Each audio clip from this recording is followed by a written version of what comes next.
In the 2024 podcast, RFK Jr. laid out a plan for what he calls wellness farms. He said black kids are routinely put on medications such as Adderall, SSRIs, and benzos instead of getting real help. His solution? Pull them out of their homes, away from their families and their phones, and send them somewhere to be reparented. My big Peace Corps program. My uncle started the Peace Corps. He started the space program. My space program, my Peace Corps program is going to be wellness farms, rehabilitation facilities that I'm going to start in rural areas all over the country where people, any American can go for free, any of them who is dependent on drugs, either legal drugs or illegal drugs, psychiatric drugs, which every black kid is now just standard put on Adderall, SSRIs, benzos, which are known to induce violence. And those kids are going to have a chance to go somewhere and get reparented, to live in a community where there'll be no cell phones, no screens. You'll actually have to talk to people. That's not a hot mic moment. That's not a slip of the tongue. That's a plan laid out calmly in his own words on a podcast with his name on the title. 2 years later, he's not a candidate anymore. He's Secretary of Health and Human Services, in charge of the health of every child in this country. And when those words come back to find him, he says it never happened. On April 16th, 2026, Congresswoman Terri Sewell, who serves on the House Committee on Ways and Means, reads his words back to him and asks a direct question. Mr. Secretary, you've made a number of outlandish and frankly disturbing comments both before and during your tenure as Secretary of Health and Human Services. I want to draw your attention to one of those times. In a 2024 podcast interview, you suggested that black children on ADHD medication should be reparented. You said every black kid is now just standardly put on Adderall, SSRI, benzos, which are known to induce violence, and that those children are going to have to go somewhere to get reparented. There is a lot to unpack in that comment. I know that you've already answered several of the questions I was going to ask, and so I'm just going to rephrase them. Mr. Secretary, you've already admitted that you are not board-certified physician, and you've already admitted that you did not go to medical school. Have you ever reparented, or parented, I should say, a black child? I don't even know what that phrase means, and I doubt that a yes or no answer. I doubt that I said that phrase. No, absolutely. I'm not going to answer something that I didn't say. You absolutely said it. Oh, I'd like to hear the recording. So to be clear, it doesn't make any sense. I don't even know what it means. I don't either.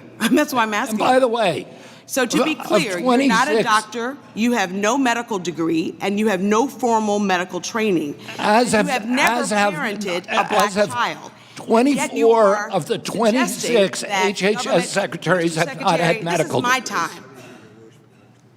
And I say to the chairman, I want to reclaim my time. So you are not a doctor, have no formal medical training, and you've never parented a black child, and yet you are suggesting that the federal government should take black children away from their families and reparent them and send them off to some wellness farm instead of providing them with evidence-based You're just making stuff up. I am absolutely not making this up. Mr. Secretary, in your opinion, what factors should the federal government consider when reparenting a black child who has been on ADHD or ADD? I don't even know what you're talking about, Congressman. I don't know what you're talking about. I don't know what reparenting even means. I don't either, but you said that. I did not say that. And just like that, he lies despite there being video evidence to the contrary. How can someone in a position as powerful as Secretary of Health and Human Services be so disingenuous? And this is just the first time he's denied saying it. 6 days later, in front of the Senate Help Committee, Senator Angela Alsobrooks will hear him deny it again. Now, you've had some trouble with the truth. I've seen it myself during your appearances before Congress. And as we all saw clearly during your exchange last week with Congresswoman Sewell, can you admit today that you said every Black kid can get reparented on a wellness farm? Can you admit that you said that?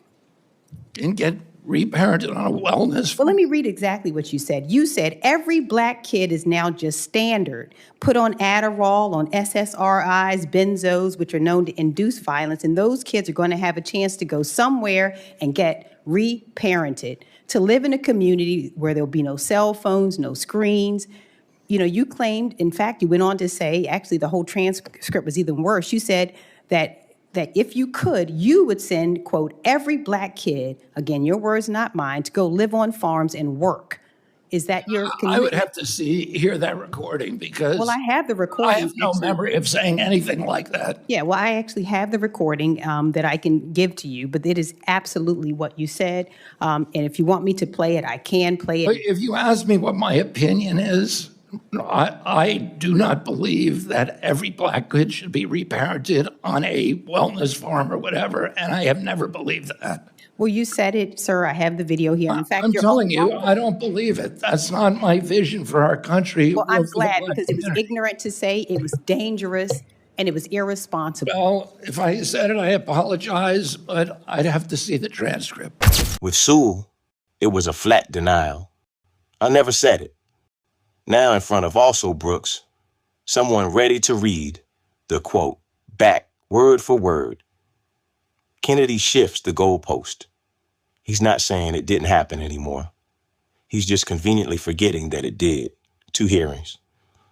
2 different excuses to avoid the same tape. And it's not just his own words he'll dodge.